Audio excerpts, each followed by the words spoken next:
Yeah. Thank you so much for joining us today. So the topic for today is what is academic probation and how can a student avoid it?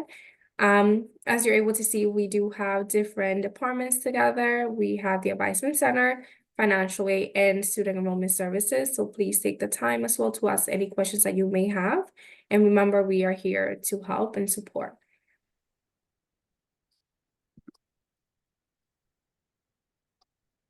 So we want to start by asking, what is probation and what is academic probation? So probation is a status given to students who fail to meet academic standards. Now, as per the university, academic standards is below a 2.0 GPA. If a student has earned below a 2.0 GPA, it could be a 1.9 GPA, for example, for one semester. That means that they failed to meet academic standards for that semester. If a student actually earned a 2.0 that semester, that means that they're okay. But if they fall under that, they do need to pick it up just for them to kind of get back into academic standards. Pretty much that probation status serves as a warning to the students for them to know that, hey, you need to start working with departments, you need to start working with the services here at the university to make sure that you get to a good standing for your, for example, financially not to be impacted, for your standing at the university not to be impacted. So we have three areas of pretty much academic standards. We have one, which is good standard, right? The regular standard, that's a 2.0 GPA and better. We have what is academic warning. So academic warning is when a student, for the first time, earns a 1.9 GPA, they go into academic warning. But let's say that same student, the next semester, got a 1.8 GPA, and the GPA went a little bit more down. At that point, then instead of being on academic warning, they will go into academic probation.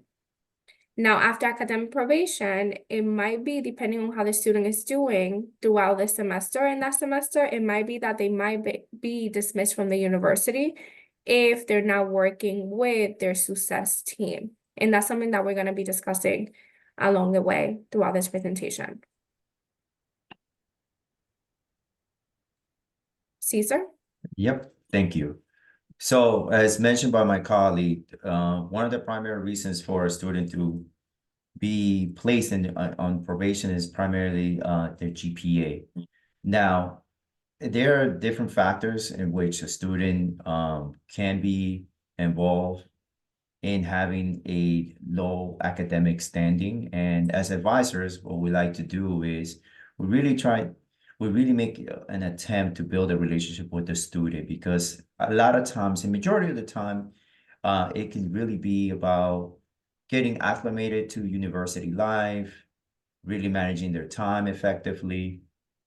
And we certainly believe that there is no such thing as a bad student, but just a student that just needs some fine tuning and just some added tools and skill sets to really become successful at the university level.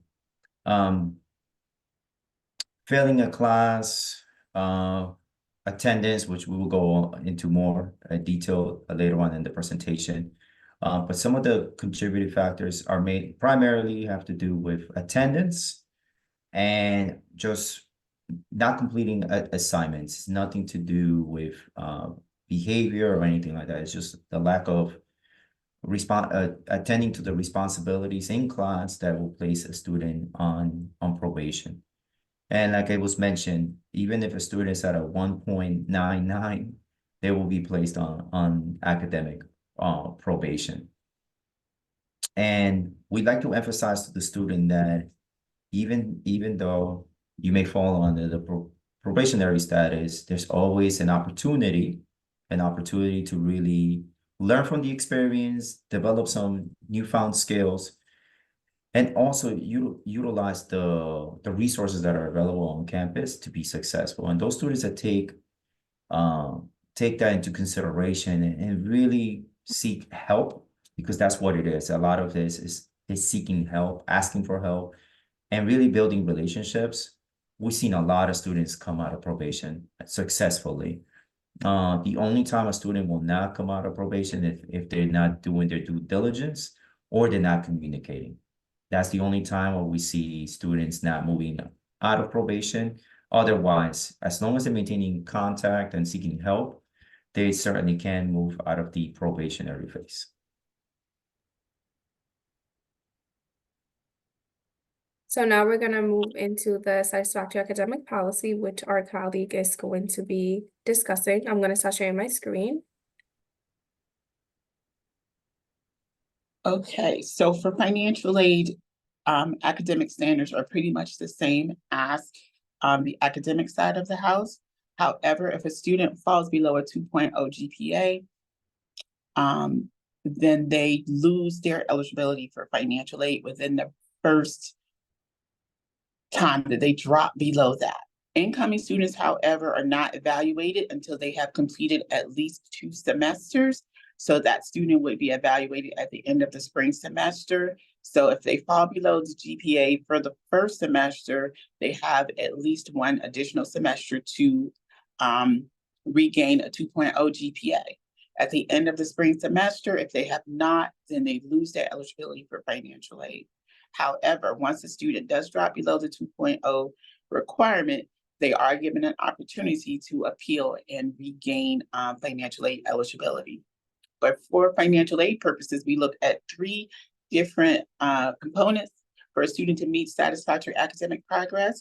One is GPA, the other one is completion rate, meaning that a student has to earn at least 67% of the credits they attempt, and they have to complete their degree within the 150% time frame for the federal guidelines.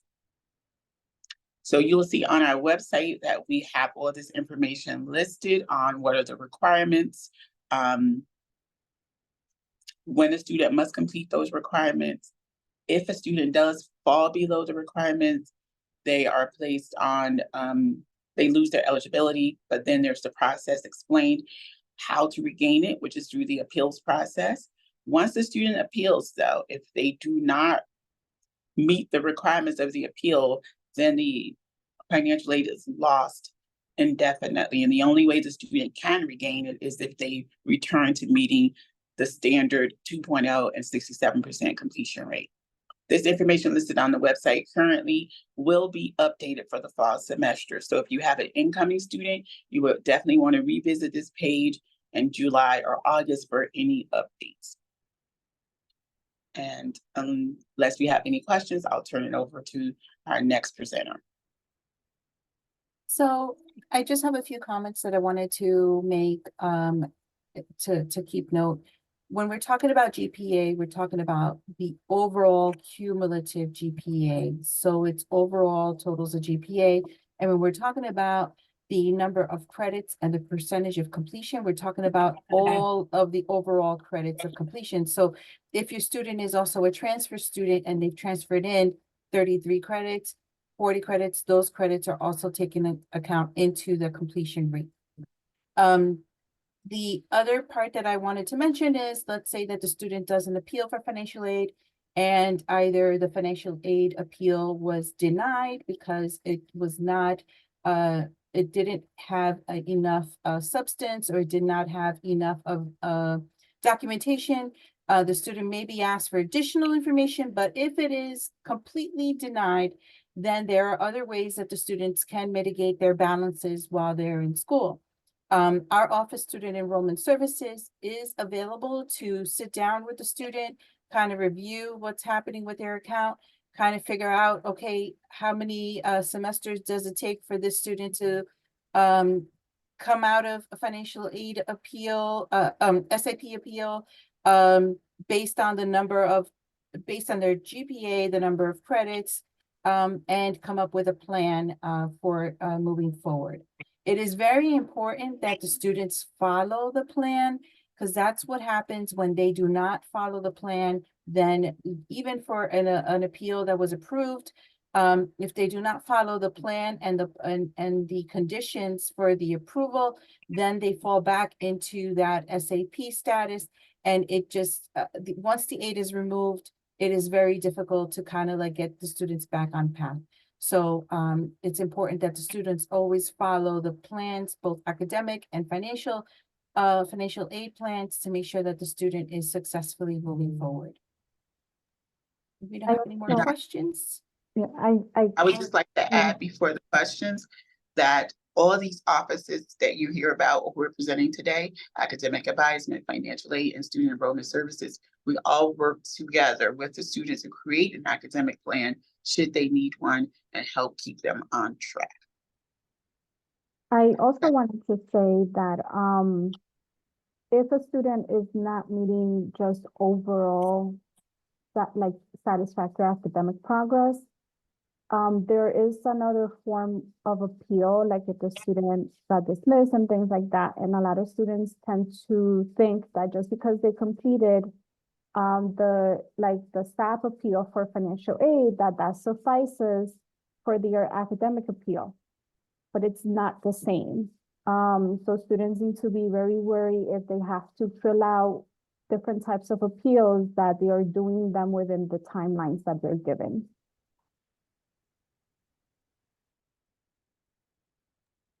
If they're not sure, communication. Connect with our offices. We will hold and walk the students through the process. I do have a question, and this is just for the parents, to kind of know, is if a student goes into academic probation and they are on the risk of, for example, losing their financial aid or they lost their financial aid, are they able to take a summer class or summer classes to bring up their GPA and also their completion rate? The student may take the summer courses to improve GPA and completion rate. However, if the student is not making satisfactory academic progress at the end of the spring semester and has not submitted a successful appeal, then the student would not be eligible for financial aid to cover those summer costs associated with the additional courses. When it comes to a completion rate, sometimes some students have gone to like their local community college, taken one class there, and then imported their completed credits at that other institution, and they have brought in the credits to the university, but that is all through a process that has to get properly approved. And then that will then be able to boost the completion rate. It doesn't impact the GPA because we don't bring in grades, but we do bring in the credits if from another institution, if that's something that can be approved with the different advisors and financial aid office. And there are also what we call alternative or private loans. And certain lenders do not require satisfactory academic progress. So a student may apply, and if approved with a co-signer, they would be able to use that private loan to cover costs when they're not making satisfactory academic progress. Just remember, the Parent Plus loan is a federal loan, so by way of the student no longer being eligible for federal aid, they're no longer eligible for their federal loans, nor the parent is eligible for federal aid for their student.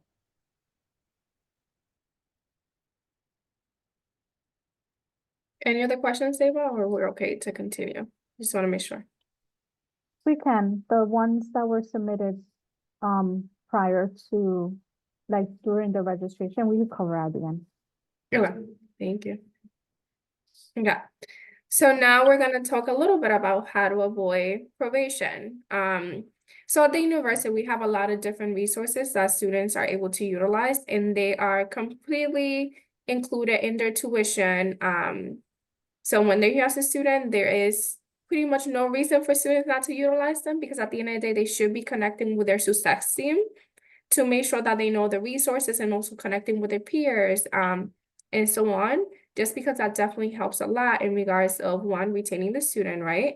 But also two, for them to start acclimating to being on campus and building a community, and then also doing well academically. The first point that we want to make is, let's say a student dorms on campus. Sometimes, let's say the student is a freshman. when they come to the university and the domain on campus, the adjustment could be a little bit difficult for them. Being away from parents or family members, having a lot more time on their hands, not really having to wake up early for classes depending on when the classes are. There's a lot of adjustments happening at once. And therefore, it's really important for the students to be aware of the resources, but also connect with their academic advisor. Every student that is a freshman at the university has a willpower course. The willpower course is going to be pretty much that introduction class that's going to allow them to successfully move forward at the university because they learn about time management. They are actually able to meet other people on campus and colleagues, like our colleagues on campus as well, because we do have a lot of departments that attend our willpower courses. They are also able to learn about all of the resources in regards to tutoring services.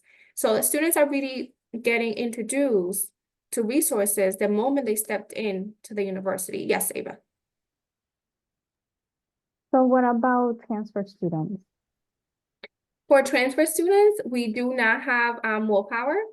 However, for transfer students, the first point of contact is their academic advisor. So the moment that transfer students come into the university, they meet with, of course, for example, most likely Gabriela, and then they review their transcript. And then at that point, they should be scheduling an appointment with their advisor.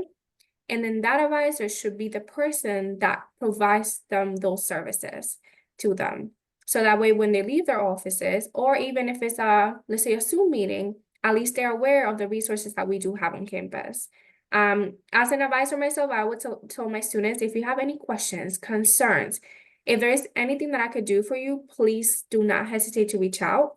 And even if I don't know the question to your answer, I'll make sure to figure it out and then I'll send it back to you. And that's something that I like to do for my students because reflecting back on being a student before, I know how hard it is sometimes to navigate college and sometimes feeling that you're alone, especially coming in as a transfer student and even as a freshman where you don't know how to navigate a new campus and a new community. So there's always someone there. Transfer students as well as freshman students, they all have their own success teams. So everyone should have a connection of like teamwork and departments are going to work together. So that's also something important to mention and for parents to be aware that students from the moment that they stepped in on campus are always going to have that one person that's going to work with them. Now, in regards to some of the academic support in terms of how to avoid probation, one of the biggest things that we recommend as advisor is definitely being aware of the tutoring resources that we have. We have a lot of different departments that offer tutoring, and we're going to mention some of them in the next few slides, but the tutoring resources, we also have the Accessibility Resource Center, and that is a really big resource on campus. So this is something that we like to stress on students. So when it comes to the Accessibility Resource Center, it is up to the student if they do want to register with the department. It's not mandated by the university for them to do so. However, we always recommend for a student that if they were receiving resources in their high school or even in their previous institution, for them to be able to provide documentation to the art department and get registered with them, just in case in the future they might need the accommodations at the university. They don't have to utilize them every semester if they don't want to, but at least they could be registered just in case they want to utilize them.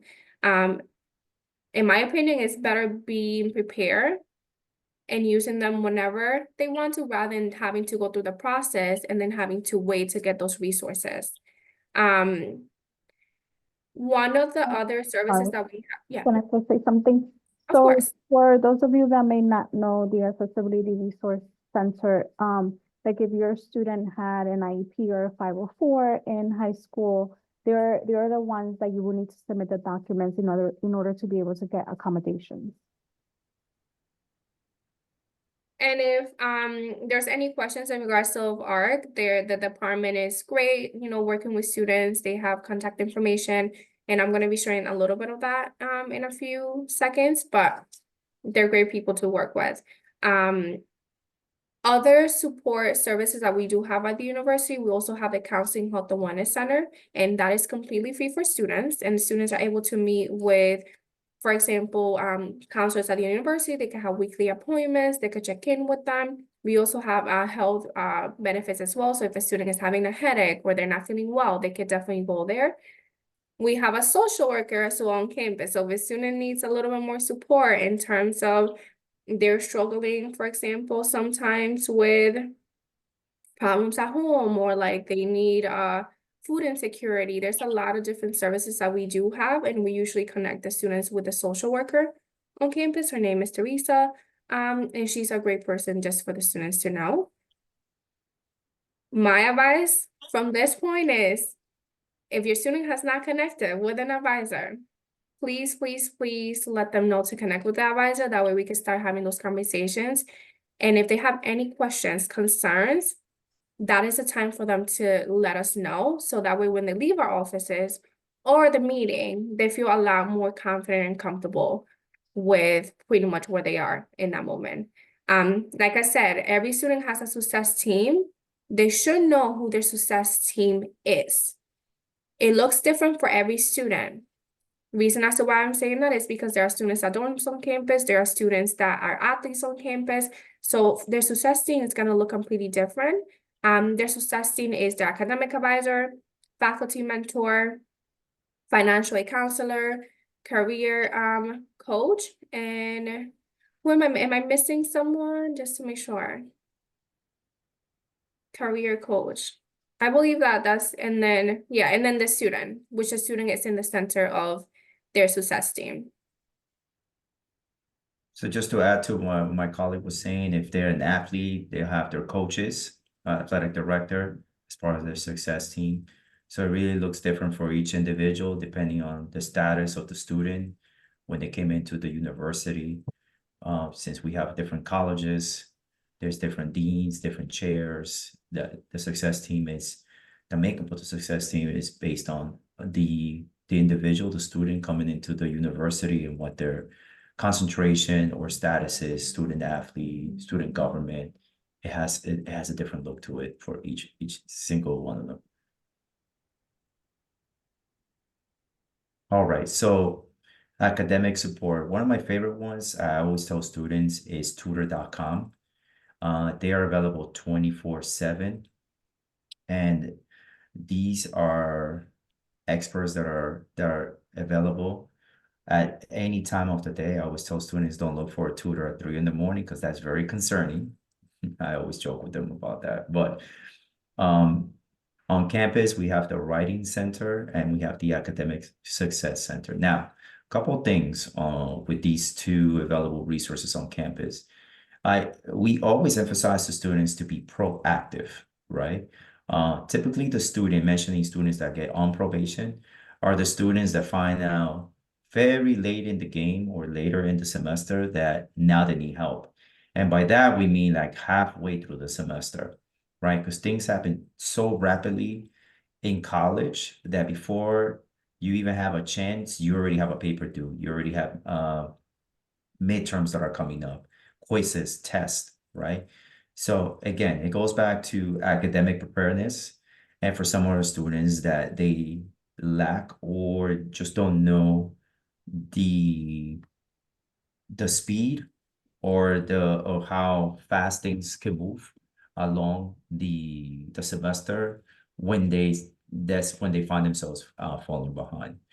So we always put emphasis on students that the first 2-3 weeks is critical, always critical for any student to be successful academically. You wanna, if you don't understand a topic, an assignment, or homework, you wanna immediately address it with the instructor. Yes, they come to us for advice on how to proceed or where to find resources, but the biggest resource is in the classroom, which is the instructor. I always tell students, if you're not utilizing your instructor's office hours, you just gave him an additional lunch hour, right? So it's really being proactive. And as a parent, myself was where a student, my son being in college, always checking in with them. How are classes going? If they're dorming, if they're living on campus, making sure that quick check-in Hey, how's that class going? What is the most interesting these very simple questions. What is your favorite class? What's the class that you're gonna probably gonna have some challenges with? As a parent, it's also important to really do that check-in, asking those questions. Because unfortunately, sometimes what happens is when we do the check-in with our students, they'll say everything is good, everything is okay, right? And then for some reason, they find themselves being surprised by the end result, which should be no surprise, right? And then the consequences come, right? Like we've talked about, like my colleague, uh, Stella mentioned, losing that financial aid, staying above that 67%, not just the GPA, but the completion rate is very important. Like we've had students with an outstanding GPA, but the completion rate has been 50%. That also can affect your financial aid, right? So parents, I'm imploring to you, check in with your student, ask questions. It doesn't all fall like look at us as an additional resource, right?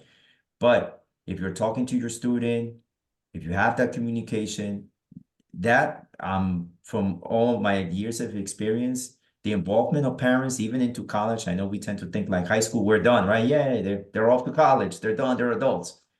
They're adults in training. They're developing, right? I call them young professionals. They're not professionals yet. They're in the stages of becoming a professional, right? So all these things, right? Being proactive, asking questions, being part of the developmental process is monumentally important to the development and how they're going to be performing as agents in society, right?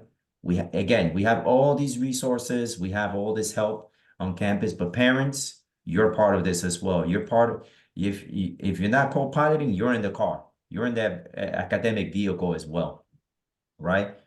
We're the added resources, but at the end of the day, as parents, and I'm saying this myself, as a parent myself, just asking those one or two questions can go a long way because if something is happening, right? And unfortunately, some of these cases happen to be challenges at home that affect the student. It's even more important to check in with the student because at the end of the day, this is a big invest. This is the biggest investment next to a mortgage, next to anything that they're going to invest on in their lives. This is a huge investment. I always tell students this is a positive investment because you're investing back into yourself.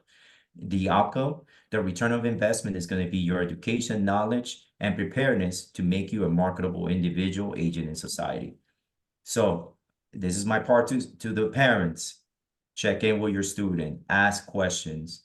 What's challenging? What do you like about it? You know, if they come and see you on the weekend, always making sure like, hey, what's the toughest homework? Or do you have any homework? And if some of the answers don't jive with you, ask, inquire. Hey, here you have the advisement center, you have enrollment service, you have all these, like the resources are there for you. So I just wanted to really put a lot of emphasis on that part of it. Like we're here, but as parents, your role is very, very important in the success of your student. Sir. And staying on the topic of autonomy and using like the parents as a resource, one of the questions that was submitted during the registration for the program was how to log in and look at grades, just as they were able to do so via Power School when the student was in high school. So you have to ask is we have what is called FERPA.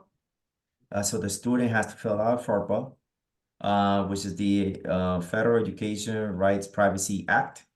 And what that is, it will give you access to either financial aid, personal records, and grades. But I always encourage parents to talk to the student, obviously, because yeah, at this age, students are like, oh, I'm already an adult, I'm already 18, right? Some of them, right? But you want to approach it in a way like, hey, this is an investment, we're working collaboratively. If there's anything I can help you out with, having a nice conversation. Each parent has their own style, own dynamics, but that's a way to really have a peek at grades. I certainly do that with my son, right? So we had that conversation about the FERPA, right? So, and as long as you have that relationship, that trust relationship, uh, 9 times out of 10, the student won't oppose to the parent signing in to FERPA and having access to those records. But as an advisor, I will say this though, We also want to empower the student to be a self-realizing potential professional and agent, right? And that we're going to trust this individual that they're doing right for themselves, but also being transparent when the tough gets going, right? But to answer that question, FERPA is a way. Mention FERPA to the student. It is located on WP Connect and could be easily filled out and a pin created. And that pin has to be, if the parent likes to call us for information or any of our offices, they have to have that pin at hand to gain access to it. Otherwise, by federal law, we're not allowed to provide any information unless otherwise given permission by the student. And just to kind of reiterate everything, so the FERPA is just a form. The only way that as advisors, like for you to communicate with someone at the university, you need that form. In order for you to log in into their account, that is up to the discretion of the student and yourself. Because at the end of the day, like you're not communicating with us in that moment, but if you want something answered by an advisor, financial aid or student enrollment services, you need to have the FERPA completed. So that's pretty much the difference. Like there's no system that we have that will allow the parent to just log in with their information, with their own parent information. It's through the student account that everything is done. We don't have anything separate for that. So that's kind of like the difference. I don't know, like in high school, it's different because the parents can log in. The students are not adult at that point, so it is okay. But here is everything is up to the student, how they want to move forward, how much information they want us to provide to the parents, and so on. But it is more, I would say, a conversation between you and the student, see how comfortable you will feel, see what access you really want. Because like I said, there's, like Mr. Castro said, there's different access to it. You could get academic, financial aid, billing, and then Disciplinary. there's also, say it again? Disciplinary. Yeah, disciplinary. So there's multiple levels of FERPA. So So I would it's- say just have a discussion with the student. Yeah, I want to clarify, it's not because the student is an adult. It's because this type of information, just like medical records, when you go to the doctor, it's HIPAA protected information. Once a student starts school and they're matriculated in a degree seeking program, those courseworks, that degree, that information, that student's information, the entire record is federally protected. It is something that we cannot violate, and it is something that student has to present an authorization to us to release that information, just like you go to the doctor's office. So, and what they said is correct. The only thing that you might have access to your own portal is to the student billing and payment portal, where the student can give you authorization, and it's called authorized user access. And then you would be presented with your own login, so you can view bills and view financial aid and view all of those items. But if you wanted to talk to us about their bill, we would still need the FERPA. For these things, you would have to log in, and the student would have to give you permission to log in through their WP Connect portal. And there is a way where they can view unofficial transcripts on their portal or view grades. Unofficial transcripts gives you a bigger picture of what the entire cumulative GPA, all of the things that we were talking about, of their completion rate, because you're going to be looking at everything as a whole, their entire academic career at William Patterson as a whole. So these are conversations that you would need to have with your student. Unfortunately, we're very limited in how we can present that information to you. And if we don't have the authorization, we can't tell you. So the short answer is there isn't a portal where parents could log in to view these sort of like grades. However, students like have the conversation with the student so that they could give you access to WP Connect and navigate. And then you'll be able to view like a snippet, because there may be things that may need explanation. But again, if like Mr. Castro said, as long as you have an open communication with your student, which sometimes I understand could be a little difficult, because they're like, well, why do you want to see my grades? Like even my 13-year-old right now is like, why do you keep checking my grades? but it's a way of us being able to, keep supporting them. But it starts with having those conversations with them first.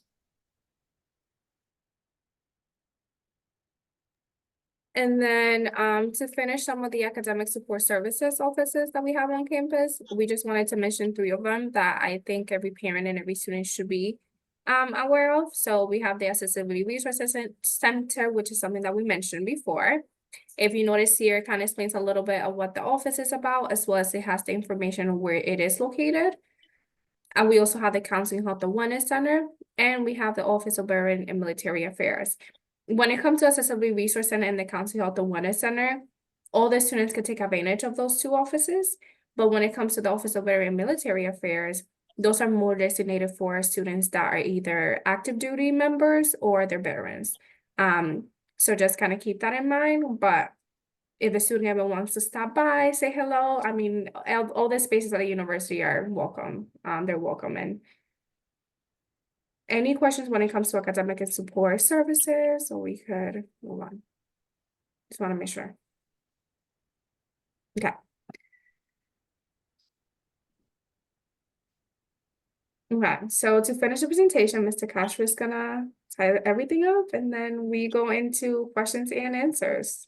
Sure. So as mentioned throughout the presentation, it really requires a lot of proactive activity on the part of the student to really mitigate and minimize, right? Because challenges will come about throughout the semester, you may be successful in a couple quizzes, one quiz you fall below, and just really getting that help ahead of time, not waiting into mid-semester, week 9, or later in the period to really then start addressing issues. So our primary thing is with our students, being honest with themselves, transparent, consistent, right? Being consistent with the amount of work that's going to be given, and being consistent with how much work they're going to be putting in, and the reward is the good grades at the end of the day. And utilizing again, all these resources are included in the student's tuition. They're there for a reason, because every so often individuals do need help. And we have all types of help, as you can see from this presentation, from all departments. We are here because we want to see our students succeed. The only time a student doesn't succeed is because they chose not to succeed, right? So it's all about choice. It's all about what their intent is. What is the goal? And we also always emphasize that to students. What is your goal coming into the university? If they're shrugging their shoulders like, I'm just here because I'm just here, then we have a conversation with that student, right? But at the end of the day, we all want the student to graduate, to become successful, to get something out of college, right? But there is those there's those walls, there's those challenges that present themselves. But with challenges and difficulties comes adversity, right? And I've come to know students that have these challenges, and later on, they've come to be the most incredible, most really hardworking people you ever see, because they had to come up with these challenges. So, a story I like to share on this whole probation presentation is from one of my students a couple years ago. She really came in struggling with time management. She was working a lot. Some of our students need to work, no doubt about it. But then the question we always ask students is, do you really have to work the X number of hours that you work? And some of them say, no, not really, right? So then we really do this very developmental process with them to really analyze, like, what's the priority, what is not, and what is it that you can do in the meantime to really remedy your challenges that you're facing. So with this particular student, again, time management, was working a lot of hours when this person didn't need to. Student was at a 1.5. Now the student is knocking at the door at 3.0, repeated some of the classes. And that's also something else that we didn't mention is When a student fails a class, they can't repeat a class, and those get substituted. But we are always very careful with the attempt over completion rate. But we have those conversations with the students. In any case, once the student really gets a handle on like managing time effectively, seeking out resources, they become engulfed with really at that point being successful. Like this student now, the student comes to me and says, Mr. Castro, I really don't see myself getting anything below a B. Like if I get anything below a B, I'm disappointed in myself. I was like, keep up with the mentality, keep pushing forward, keep at it, and you'll see you're gonna graduate with. I really see yourself really graduating with a 3.3 and above. So that's just one sample of a success story when a student really puts and not only an effort, but their best foot forward to succeed. And it happens. A lot of this stuff is really the student making the adjustments from high school to college and really learning the culture, the etiquette to succeed in at William-Patterson University. I'm Paula, gonna you want to add something? Yeah, I want to add something real quick. And as advisors, also, just let's keep this in mind. We understand that at the end of the day, everyone is human, and there are situations that, students have to go through during that semester. Nobody's perfect. There could be family emergencies. There could just be things that unfortunately happens to a student that they might have a really difficult semester that they might not be able to do well in. But that's what is really important to work with their success team so we know how to best support them moving forward. It is okay for a student not to do well that one semester. The question is, like, what are the things that they're going to be doing differently for next semester? And how are they going to be utilizing the resources that we have on campus for them to be able to move forward? And those are like conversations that they need to have with parents, their advisors, in regards of like, do I need to take less of a heavier load? Am I really committed right now to be in school? Do I need to work a lot more hours? Can I go part-time? There's a lot of ins and outs depending on who the student is. And it's a case-to-case scenario, of course. But at the end of the day, here as advisors, financial aid, student enrollment services, all of the departments are here to support that student and to make sure that we work with them to create a plan that's going to be best suited for that specific student. But we are only able to do that, of course, with your help, as well, letting them know, like, hey, are you meeting with everyone that you're supposed to be meeting with? And also with the students' help, because they are the ones that essentially need to actually want to have those conversations with us, want to work with us. Because other than that, we're not going to get anywhere if the student doesn't want to meet with us. So I just wanted to put that out there. And, and if you one last point, sorry. And the biggest culprit at times of poor academics is majors, right? So if a student is convinced that they want to be a doctor, right? Just to give an example, but math and science is not their strongest suit. It's not so much that the student is not a good student because those subjects happen to be not their strength, but it may be that there needs an exploration, and we have career services, we've got advisement center to really explore other options outside of that and not push into subjects that where the student is going to fail. A lot of times, and this was something else that I wanted to mention, a lot of times it happens to be in those areas. So because every student here has a gift. They have what it takes. It's just really pinpointing like where is it that we can maximize your talent, right? So that you can put it to work and be effective and be successful at the same time and graduate. So that's something else I wanted to mention is it's the major. And I know as parents sometimes we push or we say, oh, this is the best for you. No, there has to be the exploration as well. And at time there is a good percentage at times that it also involves the major or concentration trajectory that they're involved in. So I just wanted to make mention of that. Sorry, Eva, you have the floor. Yeah.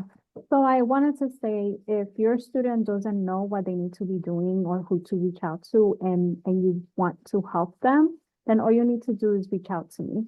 And then I'll make sure that they get in contact with the appropriate person, so that they're able to take care of whatever it is that they need to take care of.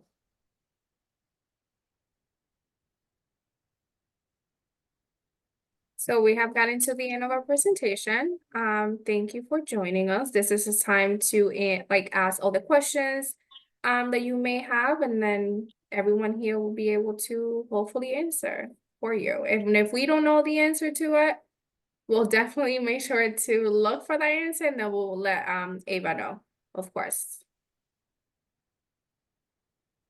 Or if we did an amazing job, but there's no questions, then hey, then we done our job. Carlene and Christian, are there any questions that you may have? I know, Christian, you were concerned about how to help your son succeed and manage his academics. Christian's son is actually a new, or hopefully a new incoming student in the fall. He's a prospective. So I just want to know if today's session was able to answer your questions. I had a question. I'm not necessarily about the academic probation, but in terms of choosing classes that are in those 6 areas of study, the personal well-being, expression, ways of knowing. How does the student know that they're choosing a class that's in that bucket to satisfy the curriculum requirements? So the first semester, an incoming student is pre-packaged in those areas, the university core curriculum, which makes up 40 credits out of the 120. And primarily all students, regardless of major trajectory, they're all taking the similar courses or courses that are very close to it. So writing, literature, history, philosophy, communications, personal well-being, which involves public health, financial planning, as well as math or science, depending on the major that they select, they're put in the specific math or science. The rest, I will say, is very, very flexible. And going into their second semester, half of their classes are prepackaged, and the difference is then selected by the student, which then gets the help and aid from their advisor, because at that point, then we're starting to then go into the areas of concentration or areas or classes in which they're going to be getting into prerequisites to move on to the sophomore and subsequently their junior year. I do Hopefully. wanna add that students, so when a student gets a freshman, like I mentioned before, they are enrolled in willpower. Since they're gonna be in willpower with their advisor, as advisors, what we do during the first week of classes, essentially we're meeting with the students in the classroom, and we're showing them how the degree works, the classes that they're taking them, and why they're taking those specific classes. So they have an idea as to why, for example, the student might be taking a philosophy class, and we'll show them, okay, you're taking this philosophy class because it is satisfying a core curriculum area. And then for the next semester, then we'll also be meeting in willpower, and we're gonna teach students how to actually register. So they'll have an idea on how to read degree works at that point, how to select the classes that they need for each area. So they're not confused in terms of like, I don't know if this class is gonna apply here, because by that point, they'll be working with us and then they'll know. If they need more support though, I would say always schedule an appointment with an advisor, and an advisor will be make sure to help the student with registration, with understanding the degree works a little bit more, and anything that they might need. So, Carlene, for my daughter, because my daughter graduated from William Patterson, one of the things that was very helpful to me is Degree Works. It's very intuitive. It literally tells you exactly. So if you go to the personal well-being, you could click into it, and then it gives you like a list of the courses that could be taken that would fulfill that. So it's really like a drill down type of a setting within Degree Works, and it was very helpful to us to make sure that we were selecting the right courses. Thank you for that. Because I think that as a freshman, there's a lot of things that's being thrown at the students at one time, that it doesn't all stick. And so that's one of the things, that I myself, when I talk to my student, wasn't able to really get that clarification. So appreciate that. You're welcome. No problem. Any other questions? One of the things that I did want to say is, and it's been my experience that many students don't speak up because they might not be very, they're very shy, right? Like if they didn't perform well, and if they didn't do well in school, or if they have a financial concern, like something's going on at home, sometimes they're very shy about explaining what's really happening, right? And we are here as professionals to really, we already know something's happening, but unless it's verbally articulated to us, sometimes we can't take action until the student takes the first step too. College is a little different than high school. Sometimes, like if we notice something, we can't act on it.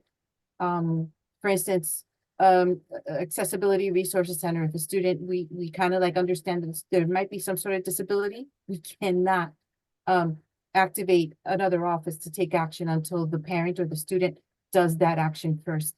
So I would encourage you as parents as well to speak with Eva and say, hey, like something like I'm not really, something's not right. Who can we speak with? Who does a student have to speak with? And there should be no shyness about it, because we've probably heard and we've probably assisted students in very similar situations and circumstances in the past. So I really don't want there to be any, especially if the student's not performing well and didn't do well in school the first semester, it's okay. We've had that happens all the time, right? So I really encourage communication is really the ultimate key to success. Thank you. All right, so I'm going to stop the recording. Thank you so much for the presentation.